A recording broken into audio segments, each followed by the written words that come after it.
Hello everyone and welcome back to my YouTube channel. So आज का video is a little different than the usual that I do.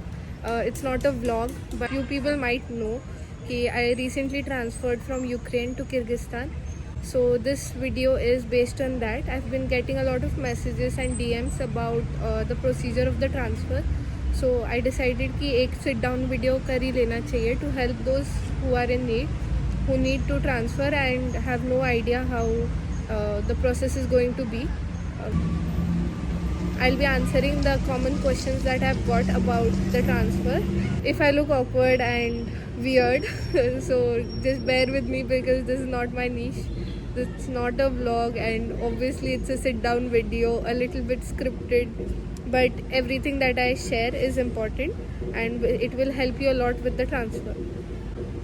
So to start with, why I decided to transfer. Since I think everyone in the world right now knows that currently there's a war going on between Ukraine and Russia, which started in February of this year.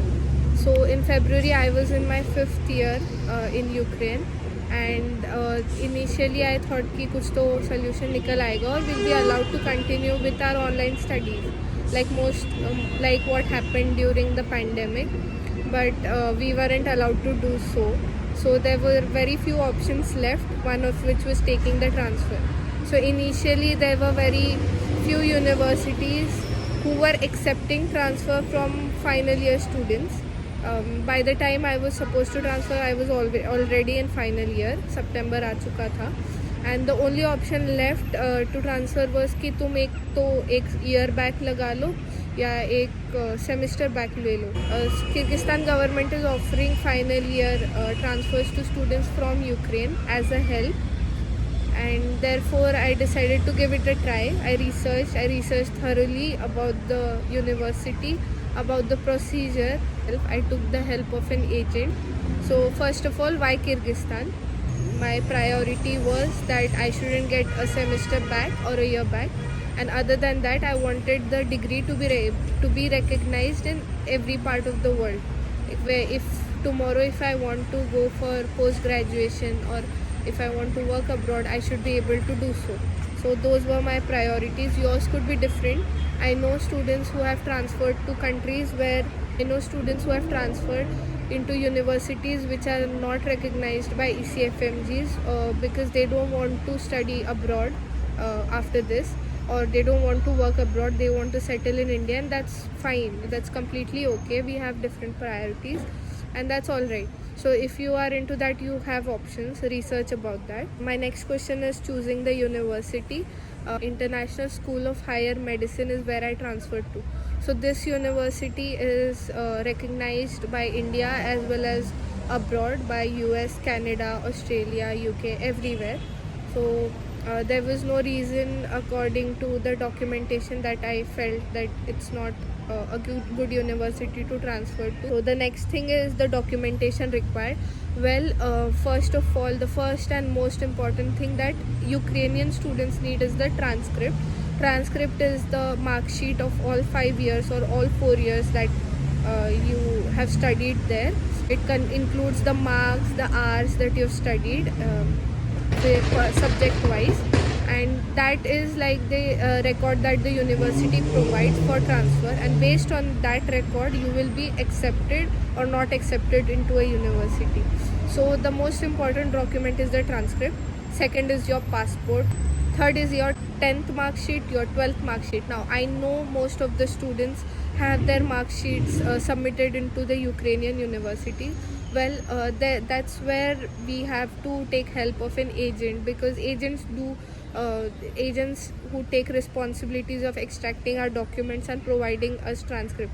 I know they are charging a lot, but since it's a war country, getting documents from there that too quickly, it's the priority of the hour, right? So you obviously they are going to charge. If you want to take transfer, do it fast, and I would say कि don't think about every penny that you spend and where you're spending it. Just do it because the time is short, especially for final year students. So the main documents, again I'm saying, you need 10th 12th mark sheets, you need the transcript, you need your passport, and other than that you need the passport for the visa, might need the COVID vaccination certificate. That's all. Coming to the next question, that is agents. So I used the only agent I contacted was my university agent, the official agent of my university. He helped me with all the documentation.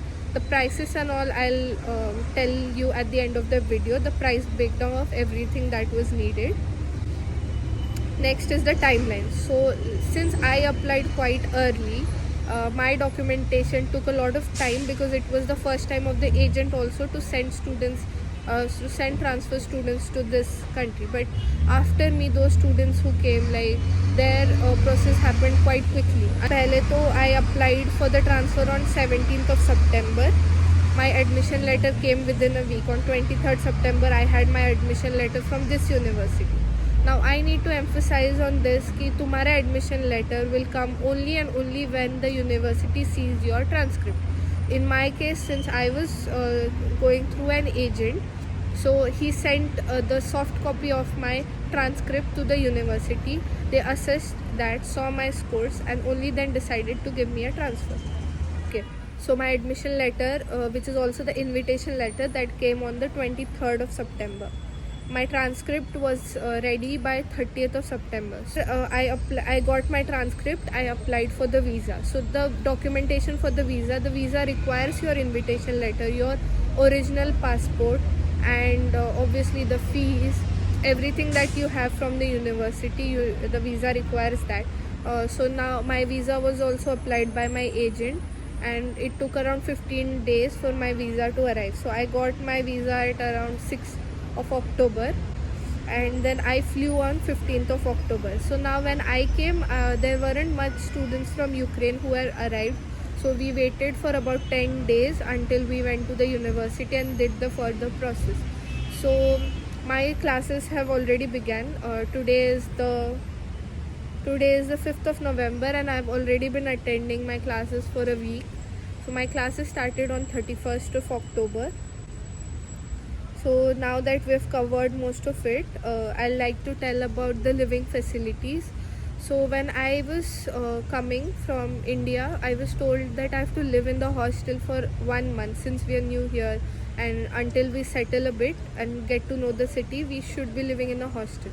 But it's not compulsory, I would say, since we are final year students and we pretty much know how things work.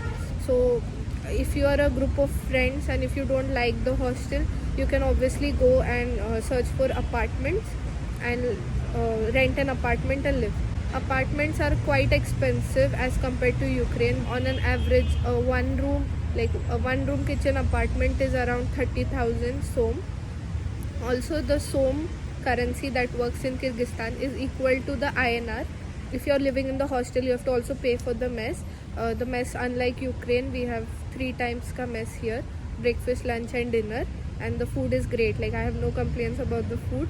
So mess ka charges, so hostel and mess together is around $200 a month, which we have to pay semester wise. This is the visa. So until and unless you don't get the visa in your hand, you can't book the flight. Obviously, most people know that. But visa, you can get the visa within a week also.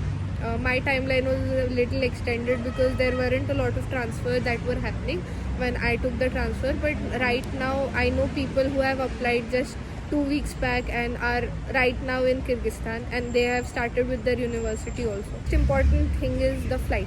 So ISM provides their students with flights from Delhi to Bishkek. There is a single flight.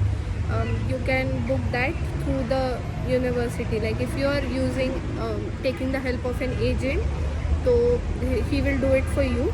So you have to fly from Delhi, and there it will be a single flight to Bishkek, and then you will be received here by the authorities, and you'll be dropped to the hostel first. At the flight expenses, in my case, it wasn't included in the agent fee, and also I didn't travel through the ISM flight.